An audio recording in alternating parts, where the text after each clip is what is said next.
Well, welcome to the Coach's Corner. Hi, I'm Frank Barbehenn, and I'll be your discipleship coach for this week. Over the years, I've worked to try to distill down to some simple and clear tools that folks could use to independently push their discipleship faster and smarter. These four tools stand in the context of assuming that a Christian is praying regularly and has some regular Bible study time. These four tools we've already discussed in the first four videos. I want to take some time to go over those again to set this up further. The four tools, or the four pillars for our discipleship platform, are: one, having a daily vision where you take half a minute or a minute in the morning and anchor your day by focusing on loving those entrusted to your care. And it might be picking somebody specifically for that day that you're going to work at loving. But to remind yourself of the vision first thing in the morning, that you are loving those entrusted to your care. The second one is associative imagery that we've talked about before.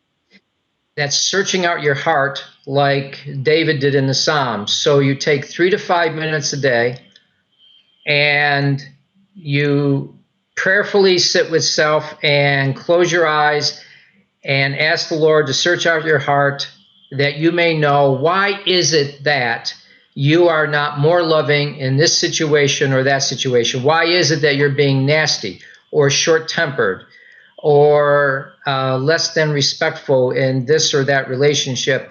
And you ask the Lord to search out your heart, and you let your mind's eye picture whatever comes to mind, whatever memories from your history the Lord brings to consciousness that cues you in as to what's holding you back from being more loving.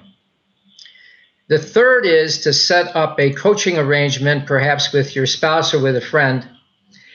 But from day to day to day, if you're married, you have a spouse, and have your spouse be your coach. Whenever you are unloving, whenever you are unkind, whenever you are disrespectful, whenever you are nasty, to have your spouse coach you, saying, coaching, you are now being disrespectful. And a key part of the coaching is you cannot challenge the coach. So you step back, do the videotape replay, and re-gear and try it again. The fourth thing is to have an accountability partner. And the accountability partner functions as an alter ego. And you check in once or twice a week, and you let the accountability partner know whether or not you, in fact, are following through on the other three things from day to day to day.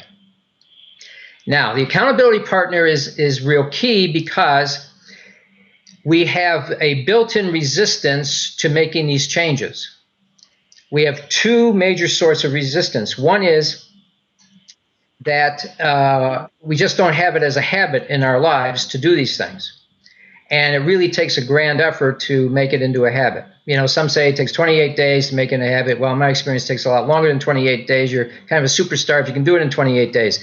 But you want to have an accountability partner on board with you long enough to be able to get these into place as a habit. However, the second thing, which we talked about in another video, is that we have defenses within us. We all have these defenses. They are defenses against the truth about ourselves.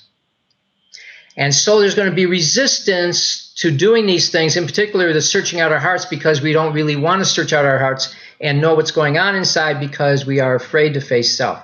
Just be aware that those two things can really hold us back from putting these four tools into place. And I think of these four things as the four pillars of our discipleship platform.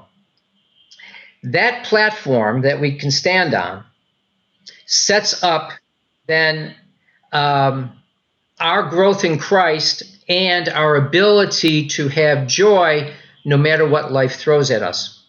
I want to read to you a couple of scriptures. One is from Paul's letter to the church at Rome.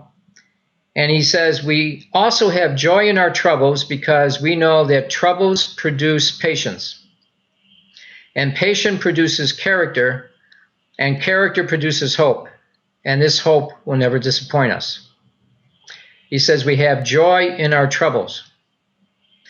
James says it in a slightly different way. He says, my brothers and sisters, whenever you face trials of any kind, consider it nothing but joy, because you know that the testing of your faith produces endurance.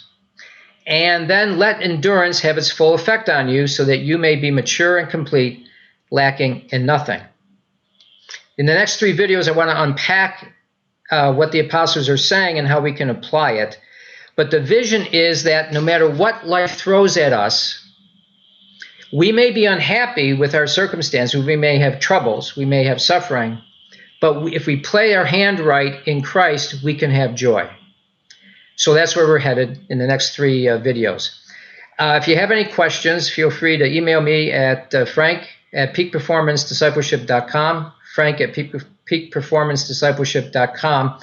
Or actually, I'll engage you in the blogs. If you have a question on the blog, a brief one, I can engage you there, or bring it on to one of our video times and give it a little more time there. See you next week.